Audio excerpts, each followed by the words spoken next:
Welcome to Brain Wellness, the podcast. I'm your host, Mandy NP. Each episode will bring you a new topic or interview related to brain health and wellness as part of my mission to help you on the path to a healthier, happier brain. So, let's get started.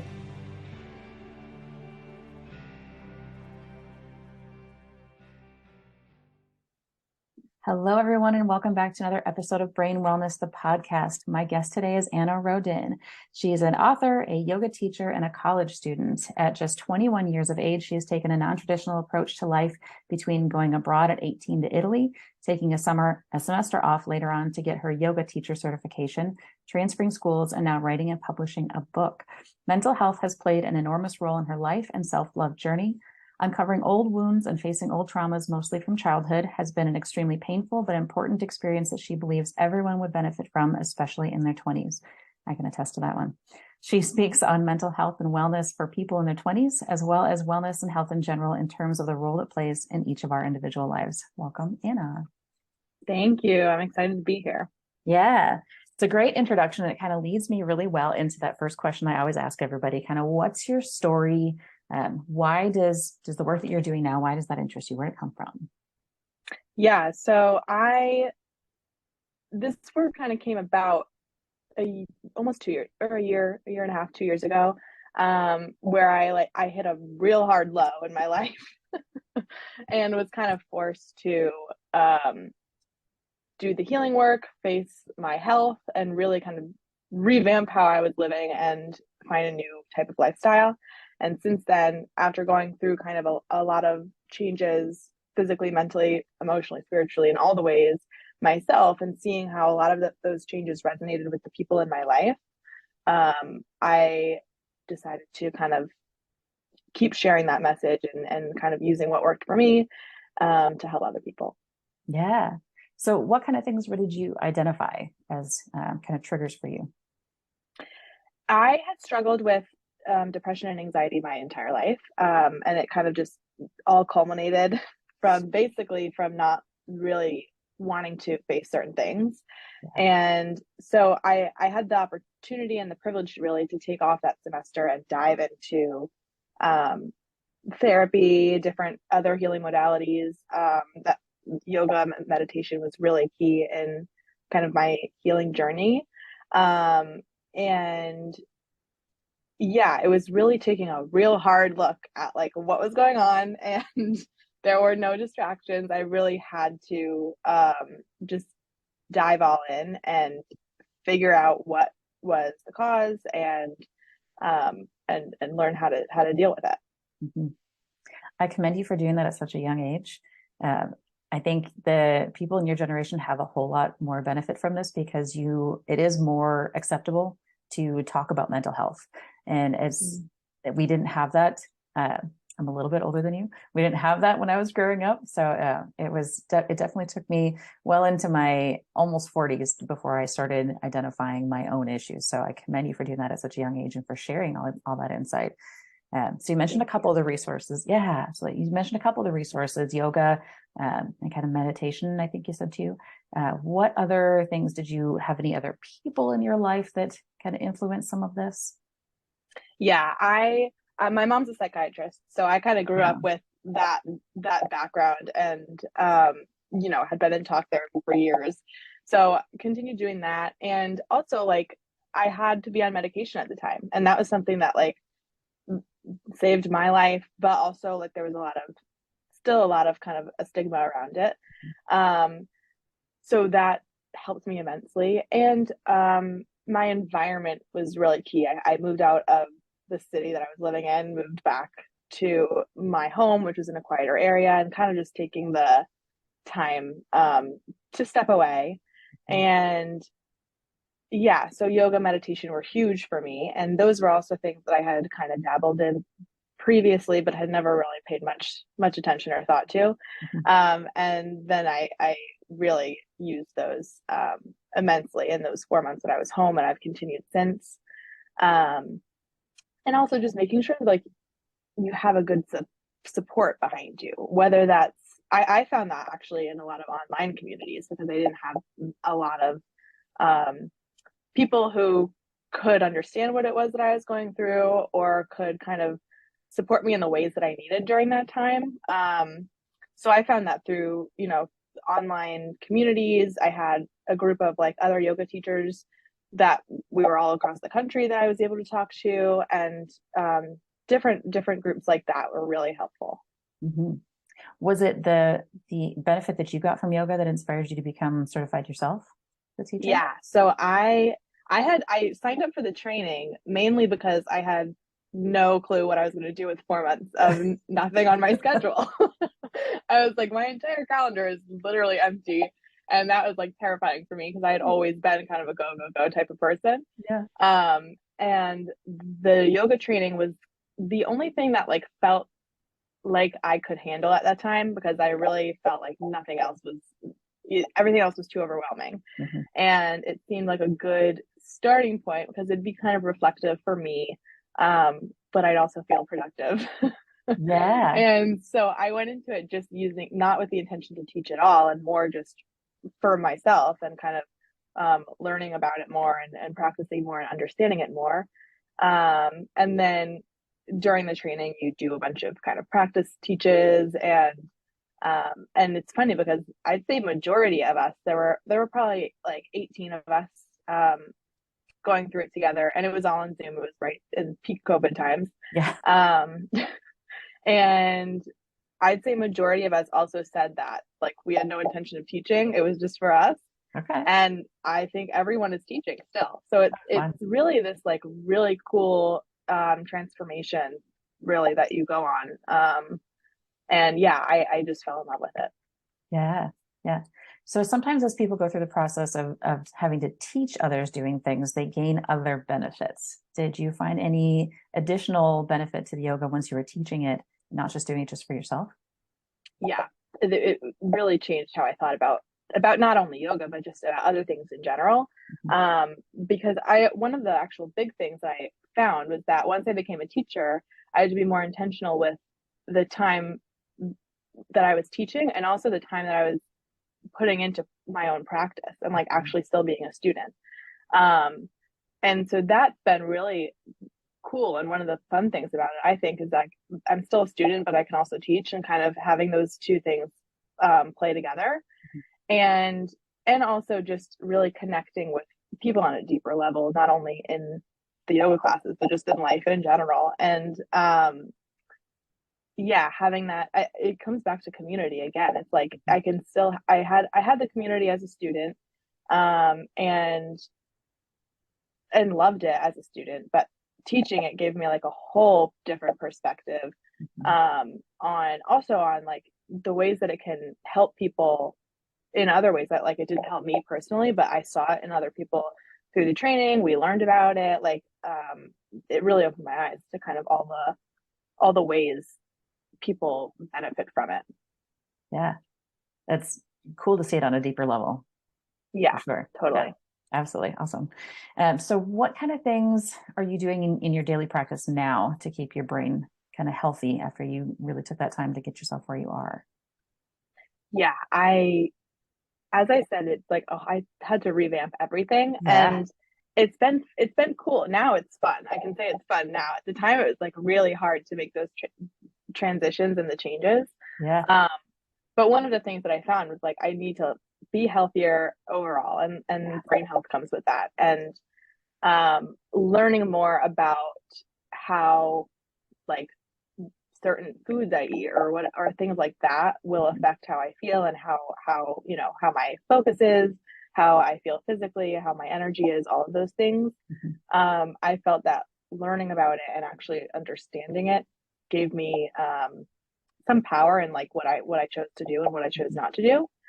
Um, but of course, like I'm a college student. Like there are unhealthy things. There's an unhealthy lifestyle at this age, and so I had to make like I don't drink nearly as much as I do. I really had to prioritize certain things, because I know that like especially with my history and like how I was at that low, it's like I don't want to go back there. Yeah. So it's really been a challenge over the past year, to continue making those healthy choices. So for me, that's like, getting enough sleep, which is hard as a college student, Yeah. and like not drinking as much, which is hard as a college student, and eating healthy and making sure I'm exercising daily.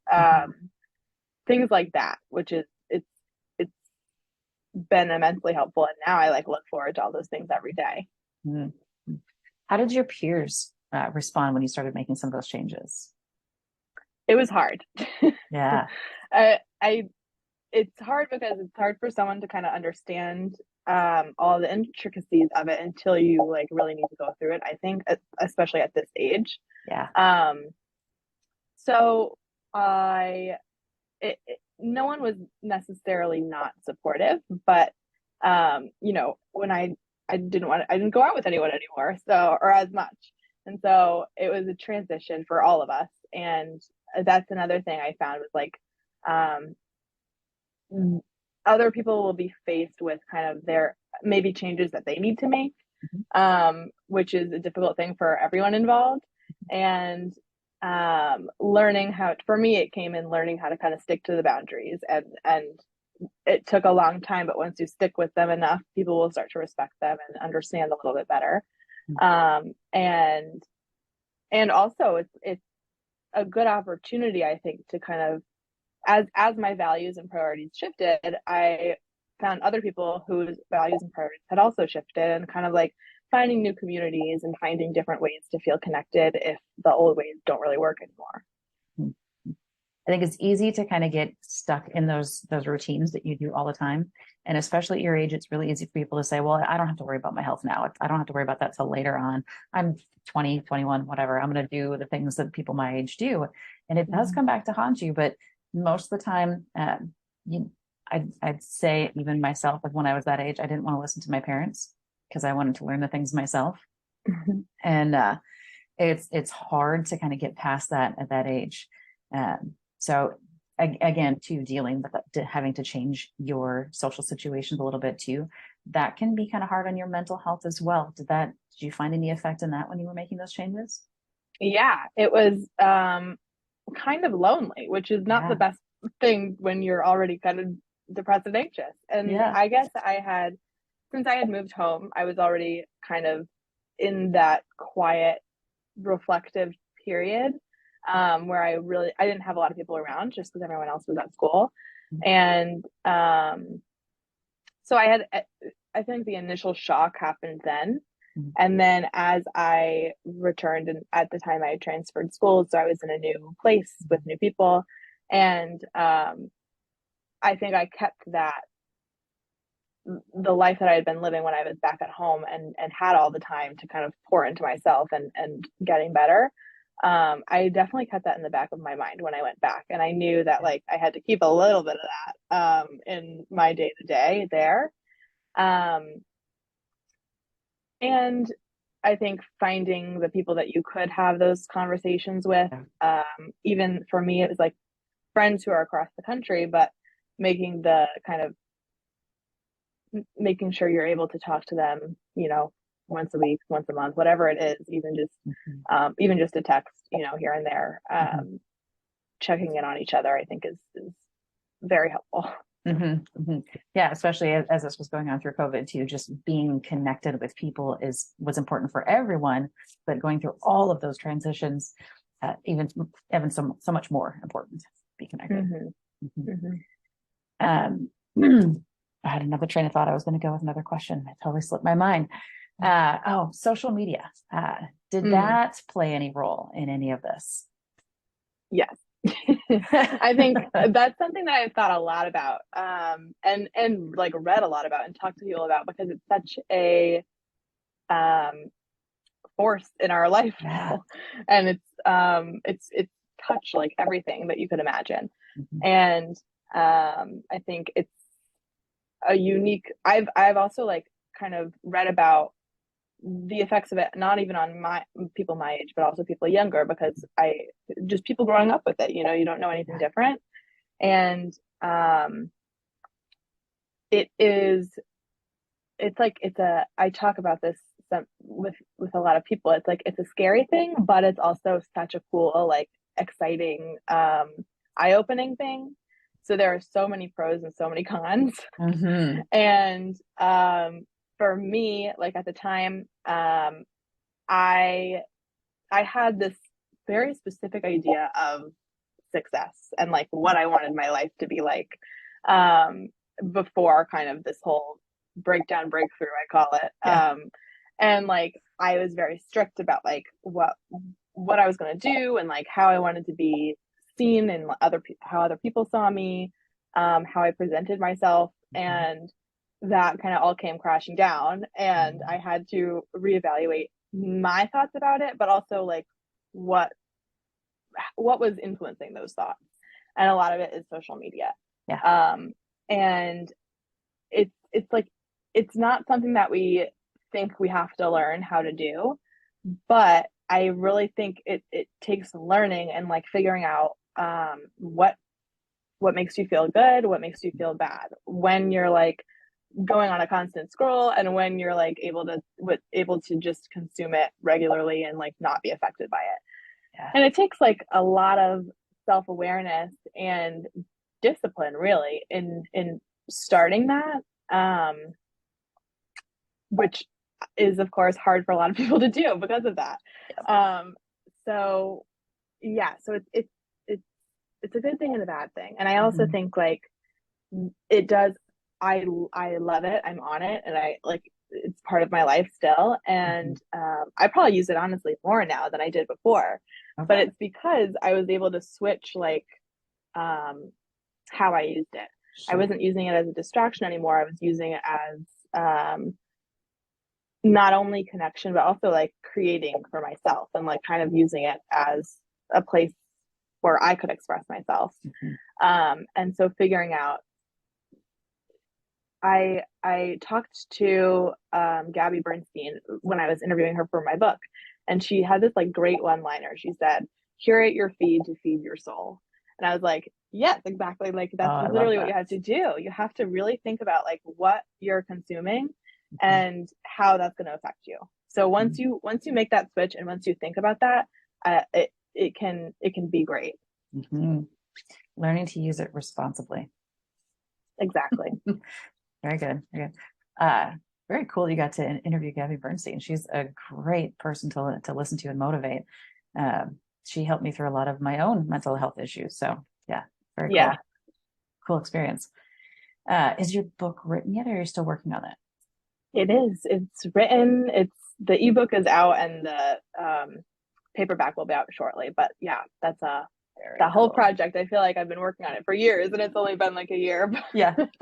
But it's yeah, it's done, and yeah, that was such a fun process. Yeah. So how did that kind of add to your benefits when you were going through writing the book and everything? Because I'm sure there were some added benefits writing that.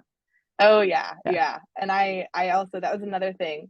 Like I never thought had thoughts of writing and or like being an author, and during that time, it was during my time off that I decided to do Mhm. it. And I had found myself kind of like journaling more often. And I had always liked writing Mhm. in school and everything. Um, but I remembered someone who had come to speak at my old school had gone through the same program that I have now gone through. And at the time, I remember like I was like, "That's cool," but I have nothing to write about, and like I'm never gonna write a book, so like I never thought much of it. And then I remembered it, and I was like, maybe like I can put all of this into something, because it was really that time when I was going through all the changes, and I could see people were interested in it because they could see the changes that I had made, and like how much of a different place I was in compared to when they had last saw me. Um, so I reached out to the um, director of the program that I went through, because I had no idea what I was doing. I had no knowledge about like the industry or how it all worked. So having support was necessary for me. Yeah. But then I found that, I mean, it really was like so therapeutic for me. And they say like your first draft is the draft for you, for Yeah. yourself. And that was beyond true for me. And like it was just, it was so helpful in not only kind of reflecting on the changes that I had made and kind of the transformation and what those past few months had been like for me, but also even on all the stuff before that, and like my life in general, and the stuff that was coming up again and again, and that I was kind of rehashing at the time. Mm-hmm. So yeah, super therapeutic, and Yeah. not at all what I expected. I didn't expect to really enjoy the process as much as I did. Yeah. Yep. When you write it down and you put it to words, it is almost like going through therapy a second time on all that Yes. information because you get to dig into it at a deeper level and get a few more aha moments than you did even the first time around. It's really it shocked me so much. I was not expecting it. Yeah. And I don't think I had never really like journaled extensively before. So I think I'm sure you can get a lot of the same benefits doing that, and just kind of letting your mind go, and go writing whatever comes to mind. But I think that's also a skill because it's hard to just sit down and let it all out. Yep. Yep. That's a whole nother habit to form right there. Yeah. Yeah, I've journaled on and off throughout my life, and I've never been good at doing it regularly. But when I do, absolutely, it's good to just get those things out. It's almost like sitting in a therapy session because you can verbalize, well, written, but you can verbalize Yeah. those things that you're feeling. And once you get them out, you look at it and you're like, oh, well, that wasn't so bad. Yes. You read it over and you're like, huh, I didn't know I even thought that, but Right. now I know. It is very eye-opening. So I can imagine that writing a book would be very similar to that. So Yeah. again, I commend you for that. Good job. Um, what were some of your favorite resources for finding the changes that you made in your life? Did you have any certain people or podcasts or anything that you listened to that you went that you found really helpful? Yeah. Um, I always say like first therapy Yeah. was a game changer, and it's interesting because I had been in, as I said, I had been in therapy ever since I was 11, like on and Mhm. off my entire life. But um, it took a whole different kind of approach after what had happened, Mhm. and it was also kind of a I've talked about this with my therapist. It was like a sign that I was ready to go deeper on the things that I didn't want to Mhm. before. And so that was kind of a cue. Okay, like let's actually do the work now, and like Yeah. let's figure it out, and talk about it all. So I always say that has helped me the most. Mhm. But also, I mean, I am like an avid reader, and books helped me a lot. Mhm. And I think there are some that helps me in kind of more of the like personal development side, and learning about mindset and all the things in that realm, because I do think that there is power in that, and that we do have the ability to change our lives through our habits. And then also learning more about like the medical psychology side of things, which helps me understand kind of what was going on in my own brain, and like learning what might not be contributing well to it and what could Yeah. be better. So books like that, and I listen to like Mel Robbins. I listen to Gabby Bernstein still. Yeah. People like that I adore, and I think it's really helpful to get people from different perspectives, because I think um, there's incredible value in kind of hearing different things, even if you don't agree with what's being said, but kind of taking it in and taking what works for you. Mhm. Awesome. Very good. Any what would be your top two tips that you might give to our listeners if they're in your same kind of age category or gone through similar background experiences? What would be your top things? I would say, um, don't be afraid to make the changes that you need to make.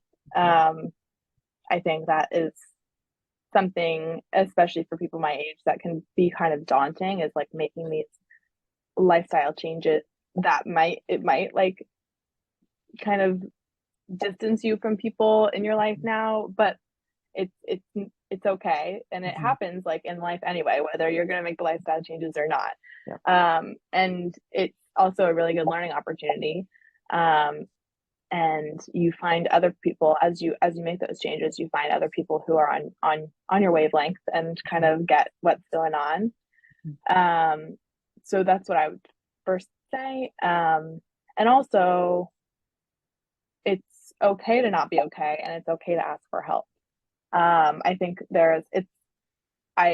that's another reason I love social media, is because this is talked about so much more. And it is more accepted, but there's still a lot of shame around it. And I experienced that in like not wanting to seem weak, or like I needed I didn't want to seem like I needed help, even though I did. Right. I needed a lot of help from a lot of different people. And for some reason, I like didn't want to admit that to myself or to anyone else in my life. And then once I did, that's when I really was able to get better. So I think you're not weak. It makes you stronger asking for help, actually. So absolutely. Yeah. I, as I was doing all the personal development reading that I did, that came across loud and clear that it's not weak to have those emotions. It's actually a sign of strength when you can identify those emotions and you can share them with others. Finding your tribe, and that takes some time to find your tribe. It's not going to be the people that you necessarily grew up with all your life. Sometimes people are lucky enough to have that, but people change, your friendships change, your communities change over time. So as you said, exactly, it's going to happen whether you make changes in your life or not. So I always kind of bring any mental health situation back to, if you're flying on an airplane and those oxygen masks come down, who do you need to give that oxygen mask to first? Yourself. Because if you don't have the oxygen, you can't help other people. So you have to make some changes to make yourself better so that you can be better for everyone else, really. Yeah. So, yeah. Good job identifying that. And thank you for those tips. So you got your book written. The paperback is coming out. What other projects are you working on, or what are you up to these days? I'm actually now an intern for Gabby Bernstein. Nice. So that's what I do now. And I think just building on the connections that I've made through writing the book, and kind of honing my message a little bit more, and like learning how to, in like what ways people need help and how I can provide that help best. And for me, that's come in all different types of forms, and a lot of it is continuing to teach yoga, and also just having the conversations with even just people in my life. I think that is it's bigger than we make it out to be. Like just sitting down and having those conversations, it's so vital, but also overlooked so often. So yeah, very cool. So outside of your therapist, do you have other people, a couple people in your life that are those go-to people you found? Yep, I have. I mean, my best friend lives very far away, but like making sure that we stay in contact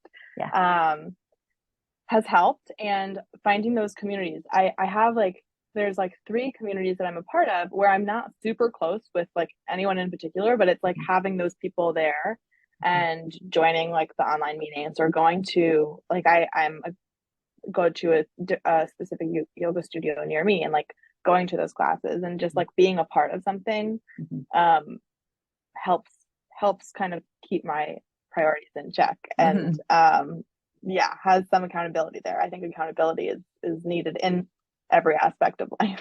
Absolutely. Absolutely. Very good. Any other tips you wanted to share before we close up, or any other thoughts you had on your mind? Anything that I didn't ask that you wish I would have? No, I think just it's harder than we make it out to be, to make those healthy changes. And so like acknowledging that, and still making the choice to kind of go for it, and giving yourself grace along the way, because it's not like you make up your mind and then you're good. There will be like ups and downs, highs and lows, and so kind of riding the wave and sticking with it is key. Very good point. I tell my patients all the time, there are a lot of things that we can do in life that are simple, but they're not easy. And those are the things that we should be doing all the time, that we all know, but we just don't do it anyway. They're simple, just not easy. So very cool. Very cool. Well, where can people find you if they want to learn more about your book or your experiences? Yeah, I'm on Instagram at this is for your 20s, and I have a website foryour20s.com, so you can find all the info there and reach out to me. You can email me. I'd love to hear from everybody. Awesome. And the book is called For Your 20s. For Your 20s, yes, a guide Love to it. staying connected amidst the chaos. Awesome. Awesome. Thank you so much, Anna. Pleasure having you on today. Thank you so much.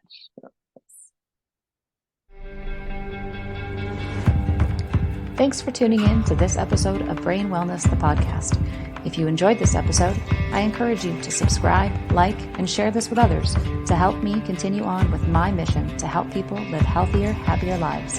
Go to www.brainwellnesssolutions.com to see what I'm up to and get links to all the social medias there. See you next time.